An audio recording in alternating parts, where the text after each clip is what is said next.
Good morning everyone and welcome to my class of mathematics, my maths, my methods. Class 12th में last जो हमने topic किया था that was differential equation, वो हमारा complete हो चुका है। आज हम नया चैप्टर करने जा रहे हैं वेक्टर अलजेब्रा। वेक्टर आप 11th क्लास में फिजिक्स में भी पढ़ चुके हैं इसको, बट यहाँ 12th क्लास में मैथमेटिक्स में यूज है, तो हम इसको स्टार्ट करते हैं। Now we are going to start the chapter vector algebra. So first of all what is a vector? Vector होता क्या है? स्केलर और वेक्टर, इसमें दो चीज मेनली यूज होती हैं। स्केलर क्या होता है और वेक्टर क्या होता है? Quantity which have only magnitude, that is scalar quantity, and quantity which have magnitude as well as direction, those are known as vector quantities. For example, जैसे डिस्टेंस है, मान लो कोई A पॉइंट से B पॉइंट तक जाता है, A से B point तक जाता है, इनके बीच डिस्टेंस मान लिया 5 मीटर है। ठीक है, अब डिस्टेंस 5 मीटर वो इधर है तो भी 5 ही रहेगी। ठीक है, अगर वो इस साइड है मान लो बी पॉइंट, तो भी 5 मीटर की डिस्टेंस 5 ही रहेगी, या वो पॉइंट किसी और साइड है तो भी वो डिस्टेंस 5 मीटर ही रहेगी, उस पर कोई इफेक्ट नहीं होगा। डिस्टेंस किसी भी डायरेक्शन में हो वो सेम रहती है, that is a scalar quantity. After that the vector quantity, what is the vector quantity? Let us suppose we are going from A to B, A से बी तक हम जाते हैं, ए से बी तक जब हम जाते हैं हम डिफरेंट वे यूज करते हैं। हम यहां से ए से सी तक गए 3 metre distance, and then from C to B हम गए 3 metre distance. Okay, but actual में ए से बी की जो डिस्टेंस है वो 5 मीटर है। यहां हम इस डायरेक्शन में चलते हैं तो हम बी पे पहुंच जाते हैं, बट अगर मैं 3 मीटर और 3 मीटर दो अलग अलग डिस्टेंस अलग अलग बेस में यूज करता हूं, मान लो 3 मीटर इधर जाता हूं और फिर 3 मीटर इधर आता हूं, तो मैं ए से बी पर नहीं पहुंचता। This is 3 meter and this is again 3 meter. A से स्टार्ट करके हम 3 मीटर इधर और 3 मीटर इधर जाते हैं, बी पे नहीं पहुंचते, बट जब हम इसकी डायरेक्शन चेंज करते हैं तो बी पे पहुंच जाते हैं। तो ऐसी क्वांटिटीज जो डायरेक्शन चेंज करने पर वो चेंज हो जाती हैं, दोज आर वेक्टर क्वांटिटीज। ठीक है, वो क्या कहलाती है? Vector quantities. जैसे डिस्प्लेसमेंट, अभी यही क्वेश्चन देखो, इसी चीज को मैं दोबारा एक्सप्लेन करता हूं, वेक्टर क्वांटिटीज को ही। जब हम 3 मीटर इधर और 3 मीटर इधर जाते हैं, ए से सी 3 मीटर जाते हैं और फिर सी से बी 3 मीटर जाते हैं, मान लिया हम यहां पे पहुंचते हैं, it is B which is 5 metre distance. Okay, अब अगेन हम ए पॉइंट से, दिस इज ए पॉइंट से हम 3 मीटर इधर जाते हैं और फिर 3 मीटर इधर जाते हैं, तो हम ओरिजिनली कितनी डिस्टेंस पर पहुंचे? It is 2 metre. 3 मीटर ये गए और 3 मीटर ये, यहां भी हमने 3 मीटर डिस्टेंस और 3 मीटर डिस्टेंस वही डिस्टेंस ट्रेवल की, एक्चुअल में हम पहुंचे ए से बी तक 5 मीटर। ठीक है, बट अगर हम इसकी डायरेक्शन चेंज करते हैं, 3 मीटर इधर जाके 3 मीटर बैक साइड में आते हैं, तो हमारी जो एक्चुअल डिस्टेंस कवर्ड हुई, जो पोजीशन आई, वो ओनली 2 मीटर आई। This is called displacement. Initial point से टर्मिनल पॉइंट एंड पॉइंट तक की जो मिनिमम डिस्टेंस होती है दैट इज डिस्प्लेसमेंट। तो ये जो डिस्प्लेसमेंट है ये एक वेक्टर क्वांटिटी है, क्योंकि डायरेक्शन चेंज करने पर ये चेंज हो जाती है। हम ये डायरेक्शन लेते हैं 5 मीटर पहुंचते हैं, बट अगर दूसरी डायरेक्शन लेते हैं तो डिस्टेंस 2 मीटर बनती है। अलग अलग डायरेक्शन में अलग अलग इसकी वैल्यू आती है, that is vector quantities. Okay, जैसे हमारे पास और भी हो सकते हैं, एक्सेलरेशन है, डिफरेंट टाइप की क्वांटिटीज हैं जो वेक्टर क्वांटिटीज में काउंट होती हैं। उसके बाद आता है हमारे पास वेक्टर की रिप्रेजेंटेशन क्या है। हम ये हमारे पास एक लाइन है, दिस इज अ लाइन। इसको अगर हम एक पर्टिकुलर डायरेक्शन देते हैं, लाइन पे वैसे दोनों डायरेक्शन हो सकती है, ठीक है, ये इस डायरेक्शन में भी हो सकती है और इस डायरेक्शन में भी। अब अगर हम इसकी एक फिक्स लेंथ करके और उसको एक पर्टिकुलर डायरेक्शन दे देते हैं, then it is known as directed line segment. इसको डायरेक्टेड लाइन सेगमेंट बोलते हैं। ठीक है, and this is a vector quantity, क्योंकि इससे की एक पर्टिकुलर डायरेक्शन हो जाएगी, ये वेक्टर हो जाती है। ठीक है, डेफिनेशन की फॉर्म में अगर हम पढ़ते हैं तो क्या कहलाता है? Vector quantity is that quantity which has magnitude as well as direction, जो डायरेक्शन के साथ चेंज हो जाती है। एक और एग्जांपल लेते हैं स्केलर क्वांटिटी का। टाइम, आप वॉच को इस डायरेक्शन में देखेंगे, मान लो 9 बजे हुए हैं और इस डायरेक्शन में करके आप देखते हो तो 9 बजेंगे। अगर आप इसकी डायरेक्शन चेंज कर दोगे तो भी सेम वही टाइम रहेगा, कोई डिफरेंस नहीं आएगा, है ना। अब देखो एक मैं एग्जांपल लेता हूं, मैग्नेटिक लाइंस जो होती है आपकी वो डायरेक्शनल क्वांटिटी है। दो मैग्नेट नॉर्थ पोल और साउथ पोल को करोगे तो वो दोनों अट्रैक्ट होंगे, है ना। लेकिन अगर इसका आप पोल रिवर्स कर देते हो, साउथ पोल और साउथ पोल को करोगे तो वो रिपेल होंगे। मींस डायरेक्शन चेंज करने पर ये चीजें इनकी प्रॉपर्टी चेंज हो जाती है ना। दिस इज वेक्टर क्वांटिटी, जो मैग्नेटिक लाइंस है वो वेक्टर बन जाती है आपकी। इस तरह से जो चीजें डायरेक्शन के साथ साथ चेंज होती हैं वो वेक्टर क्वांटिटीज, और जिनके ऊपर डायरेक्शन का कोई फर्क नहीं पड़ता वो सारी क्या हो जाती है, स्केलर क्वांटिटीज हो जाती हैं। अब इसमें हमारे पास नेक्स्ट जो आता है वो आता है डायरेक्शन कोसाइन। डायरेक्शन कोसाइन क्या चीज है वो देखते हैं हम। क्या है डायरेक्शन कोसाइन? तीन कोऑर्डिनेट एक्सिस हम 3D प्लेन में मान लेते हैं, x axis, y axis, z axis. Now a line, let us suppose we are taking a point P. Here is the point P. Point P को हमने O से join किया। Now this line OP makes different angles with all the three coordinate axis. X axis के साथ मान लिया इसका जो एंगल है that is alpha. Let this angle is alpha. Angle of this line OP with the y axis that is beta. Let us suppose this angle is beta. Angle of OP with z axis, let it is angle gamma. Angle alpha, beta and gamma. Then cosine of these angles, taking cosine of these angle means cos alpha, cos beta and cos gamma are known as direction cosine. अगर कोई एक line x axis, y axis और z axis के साथ, तीनों के साथ different angle बनाती है, एक के साथ अल्फा है, एक बीटा है और z एक्सिस के साथ गामा है, then cos of alpha, cos of the angle alpha, cos of the angle beta and cos of angle gamma are known as a direction cosine. Generally इनको हम denote करते हैं L, M और N से। cos alpha is denoted by L, cos beta is denoted by M, cos gamma is denoted by N, and there is a property between these direction cosines. इनके बीच एक property होती है cos square alpha यानी कि L square plus cos square beta means M square plus cos square gamma means N square. It is always equals to 1. ये चीज हमेशा 1 के इक्वल होती है।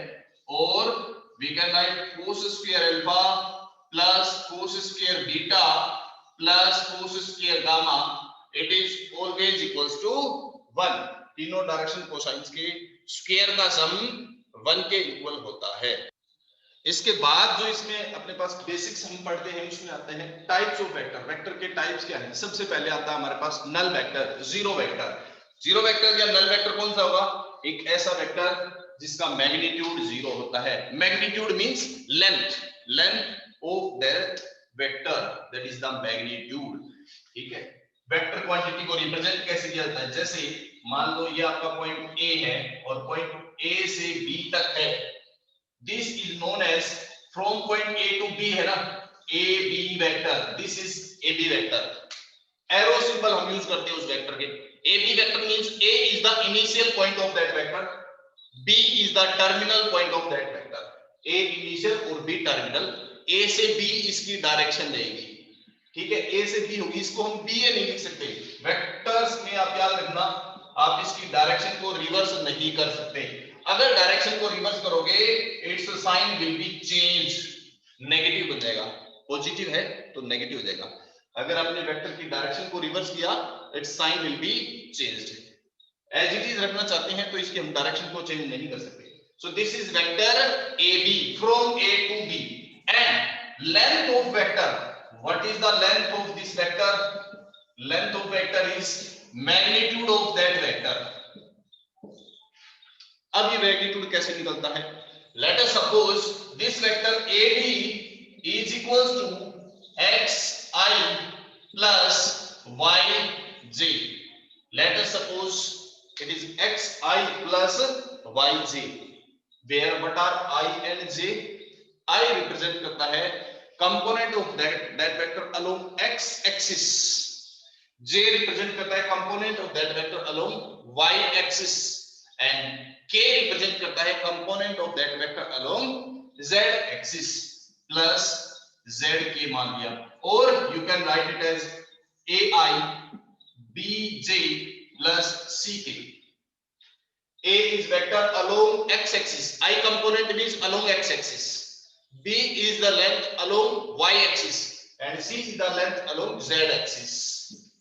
Coordinate axis में अगर हम शो करते हैं, let this is the vector AB. ये हमारा वैल्यू वेक्टर AB है, ठीक है. Let us suppose this is point A, या हम कहीं और मान सकते हैं. This is point A and this is point B. This is A and B. तो इस AB के जो हमारे पास वेक्टर है वो AI plus BJ plus CK है. मैं सिंपल से सिंपल लेता हूं, ओरिजिन के रिस्पेक्ट में लेके आपको बता देता हूं. ओरिजिन से मान लेते हैं हम, let this is point B और let this is point A.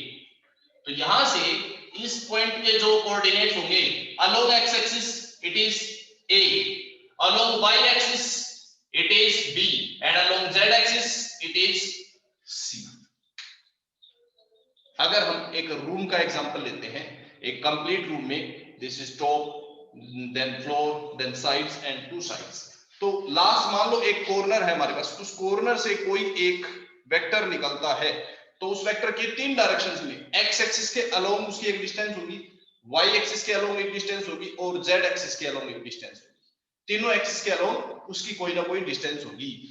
Corner से अगर हम एक वेक्टर निकालते हैं तो उस कॉर्नर से हमारे पास तीन डायरेक्शन होंगी, x axis, y axis and z axis. एक कॉर्नर से हमेशा तीन दीवारें बनती हैं. तीन दीवारें बनती हैं, एक xy plane, yz plane, zx plane. Axis की बात करें तो x axis, y axis and z axis, तीन एक्सिस बनेगी. तो उसके तीन कोऑर्डिनेट्स होंगे थ्री डायमेंशनल में. तो यहां से इसके जो पॉइंट होंगे वो a x एक्सिस के अलोंग डिस्टेंस है इसकी, b distance is along y axis, ये डिस्टेंस और ये डिस्टेंस, तीनों डिस्टेंस है हमारे पास a b और c. तो इसके कोऑर्डिनेट वेक्टर फॉर्म में लिखेंगे. कोऑर्डिनेट अगर पॉइंट फॉर्म में लिखते हैं it is a b and c. Okay, coordinate of this point are a b and c. इसको अगर हम वेक्टर फॉर्म में लिखते हैं, इस वेक्टर AB को, it is AI plus BJ plus CK. I, J और K के ऊपर हमेशा ये कैप यूज होता है. It represents these are unit vectors. Okay, ये वेक्टर बन गया हमारे पास AB. अब इसका मैग्नीट्यूड क्या होगा? Length of the vector. What is the length? Its length is magnitude of AB. और मैग्नीट्यूड कैसे निकलता है? Square of these component, a square plus b square plus c square under the root. This is the length of this vector AB. ये आ जाएगी इसकी length, vector की length, magnitude of that vector. उसके बाद हमारे पास इसमें आते हैं, अब जीरो वेक्टर कौन सा है? ऐसा वेक्टर जिसका मैग्नीट्यूड जीरो हो, यानी कि जिसकी लेंथ जीरो हो, कोई लेंथ है ही नहीं उसकी, that is zero vector. Second is unit vector. Unit vector कौन सा है? ऐसा वेक्टर जिसकी लेंथ 1 है, वो 1 सेंटीमीटर हो या 1 मीटर हो या 1 किलोमीटर हो, जैसे भी है, जो उसमें यूनिट्स यूज हुई है वो है. तो जिसका मैग्नीट्यूड 1 होगा दैट इज यूनिट वेक्टर. मान लिया एक वेक्टर A है, ठीक है. आप दो पॉइंट की फॉर्म में शो करना चाहते हो, इनिशियल पॉइंट और टर्मिनल पॉइंट, तो वेक्टर AB लिख देंगे, जो भी है AB वेक्टर, दो पॉइंट की फॉर्म में, इनिशियल और terminal, initial point, terminal point. But अगर आप इस पूरे को एक वेक्टर लिखते हो, you are writing it like this. आप इसको A वेक्टर भी लिख सकते हैं या AB पॉइंट्स की फॉर्म में लिखेंगे तो ये this is the vector A. अब इसका मैग्नीट्यूड क्या होगा? Its magnitude is this is the magnitude. Unit vector क्या होगा? मैंने अभी बताया यूनिट वेक्टर कौन सा होता है? ऐसा वेक्टर जिसका मैग्नीट्यूड कितना हो? 1 हो. तो यूनिट वेक्टर कैसे बनता है? किसी भी वेक्टर को उसके मैग्नीट्यूड से डिवाइड कर दिया जाए तो वो यूनिट वेक्टर हो जाएगा. मैं सिंपल से सिंपल बात लेता हूं, वेक्टर छोड़ो, स्केलर की बात करता हूं. 5 है, इसको 1 बनाना तो क्या करेंगे, 5 के मैग्नीट्यूड से डिवाइड कर देंगे, है ना। तो जो वेक्टर है उसी के मैग्नीट्यूड से डिवाइड कर दे तो वो यूनिट वेक्टर बन जाएगा। ए वेक्टर था, उसी के मैग्नीट्यूड से डिवाइड किया तो ए का यूनिट वेक्टर बन जाएगा। सो this is the unit vector. Zero vector हमारे पास जिसका कोई मैग्नीट्यूड नहीं है, मैग्नीट्यूड 0 है, दैट इज नल वेक्टर और जीरो वेक्टर। यूनिट वेक्टर जिसका मैग्नीट्यूड 1 है। आफ्टर दैट को इनिशियल वेक्टर। को इनिशियल वेक्टर कौन से होते हैं, ऐसे वेक्टर्स जिनका इनिशियल पॉइंट सेम होता है। Like we have this is the vector A and this is the vector B. These are co-initial vectors. अगर मैं पॉइंट लिखूं, let it is A B and let it is A C, दोनों का initial point A है, A B and A C. So these are co-initial vector because their initial point is common. ऐसे vector जिनका initial point common होता है वो क्या कहलाते हैं, co-initial vectors. After that the next is collinear vectors. ऐसे वेक्टर्स जो एक ही लाइन पर होते हैं, ये क्या थे, को-इनिशियल वेक्टर्स। अब आते हैं कोलिनियर। कोलिनियर वेक्टर कौन से होंगे, ऐसे वेक्टर जो एक ही लाइन पर हैं। एक ही वेक्टर हो गया आपका और दूसरा ये वेक्टर हो गया, दोनों सेम लाइन के ऊपर है, डायरेक्शन सेम भी हो सकती है, ऑपोजिट भी हो सकती है, बट एक ही लाइन के ऊपर होंगे। मैग्नीट्यूड सेम भी हो सकता है, डिफरेंट भी हो सकता है, याद रखना, बट वो होते एक ही लाइन के ऊपर है। डायरेक्शन दोनों की सेम भी हो सकती है, या भी हो सकता है एक वेक्टर की डायरेक्शन ये हो जाएगी, दूसरे की डायरेक्शन इससे अपोजिट हो जाएगी, बट वो लाइन करेंगे हमेशा एक ही लाइन के ऊपर। कोलिनियर वेक्टर्स, लीनियर और को, लीनियर मतलब लाइन, को मींस कॉमन, जिनकी लाइन कॉमन होती है, लाइन जिनकी कॉमन है। डायरेक्शन अपोजिट भी हो सकती है, सेम भी हो सकती है, मैग्नीट्यूड डिफरेंट भी हो सकता है, सेम भी हो सकता है, बट वो लाइन करेंगे हमेशा एक ही लाइन के ऊपर। These are collinear vectors. Next is equal vectors. अब सबसे इंपॉर्टेंट चीज, वेक्टर्स इक्वल कौन से होते हैं। इक्वल होने के लिए हमारे पास इसमें 3 कंडीशंस हैं। कौन कौन सी, सबसे पहली कंडीशन ये कि वो दोनों वेक्टर्स, कोई भी दो वेक्टर इक्वल होने के लिए सबसे पहली और सबसे कॉमन चीज उनका मैग्नीट्यूड सेम होना चाहिए, है ना। इक्वल वेक्टर्स की पहली कंडीशन क्या है, इक्वल वेक्टर्स, इक्वल वेक्टर्स सबसे पहला उनका मैग्नीट्यूड सेम होना चाहिए, मैग्नीट्यूड सेम होना चाहिए, ठीक है, मैग्नीट्यूड सेम होना चाहिए। दूसरी चीज, उनकी डायरेक्शन सेम होनी चाहिए, डायरेक्शन सेम, ठीक है। तीसरी चीज, वो दोनों वेक्टर या तो कोलिनियर हो यानी कि एक ही लाइन पर हो, या पैरेलल हो, मीन उनका सपोर्ट सेम होना चाहिए, सेम सपोर्ट और डायरेक्शन, सेम सपोर्ट और डायरेक्शन, उनकी डायरेक्शन सेम, सपोर्ट या डायरेक्शन सेम होना चाहिए, मैग्नीट्यूड सेम होना चाहिए, लेंथ सेम हो, डायरेक्शन सेम हो और पैरेलल होने चाहिए, ठीक है, पैरेलल, वो दोनों पैरेलल होने चाहिए। तो ये हमारे पास कंडीशन है, वो दोनों वेक्टर पैरेलल हो या कोलिनियर हो, डायरेक्शन सेम हो और मैग्नीट्यूड सेम हो। मैं कुछ एग्जांपल लिखता हूं। एक वेक्टर हमारे पास, दो ये वेक्टर है, it is vector A B, it is vector C D. अब दोनों की लेंथ हमें दिखाई दे रही है सेम है, दोनों पैरेलल भी दिखाई दे रहे हैं, तो इनके इक्वल होने की कंडीशन क्या है, दोनों की डायरेक्शन सेम होनी चाहिए, इसकी डायरेक्शन ये है तो इसकी डायरेक्शन भी यही होनी चाहिए, तब ये वेक्टर इक्वल होंगे। अगर डायरेक्शन दोनों की अपोजिट है, एक की नॉर्थ है एक की साउथ है, तो ये इक्वल नहीं होंगे, ठीक है। तो इक्वल होने की कंडीशन क्या है, दोनों वेक्टर का मैग्नीट्यूड भी सेम होना चाहिए, डायरेक्शन भी सेम होनी चाहिए और वो पैरेलल या कोलिनियर होनी चाहिए। एक वेक्टर ये है और दूसरा वेक्टर ये है, this is A B and this is A सी।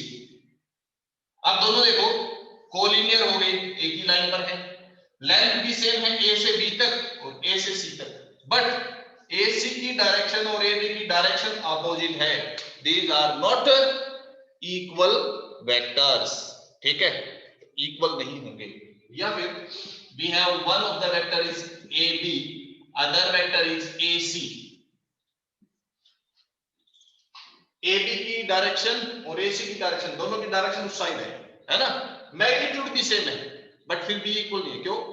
क्योंकि ये पैरेलल या कोलिनियर नहीं है, ठीक है, पैरेलल नहीं है या कोलिनियर नहीं है। So these are not equal vectors. Equal vectors की कंडीशन क्या है? डायरेक्शन सेम होनी चाहिए, मैग्नीट्यूड सेम होना चाहिए, वो पैरेलल या कोलिनियर होना चाहिए। ये है हमारे पास equal vectors. After that negative of a vector, एक वेक्टर का नेगेटिव बनाना है तो क्या होगा? उसकी डायरेक्शन अपोजिट कर दो बस, that is negative of the vector. अब हमारे पास इसकी एक्सरसाइज आती है 10.1। इसमें हमें कुछ ये क्वांटिटीज गिवन बतानी है, कौन सी वेक्टर क्वांटिटी, कौन सी scalar quantity. First question, represent graphically a displacement of 40 kilometer 30 degree east north, direction करके east west north south basis पे। Let us suppose this is east west north and south. We have to represent distance displacement 40 kilometer 30 degree east north, between east and north, east north या north east दोनों में एक difference है। east north का means from east to north, और अगर north east लिखा है तो from north to east। east north 30 degree, यहां 30 डिग्री एंगल होगा east के साथ 30 degree towards north, east side से नॉर्थ साइड की तरफ 30 डिग्री एंगल होगा। और डिस्टेंस कितनी लिखी है इसने?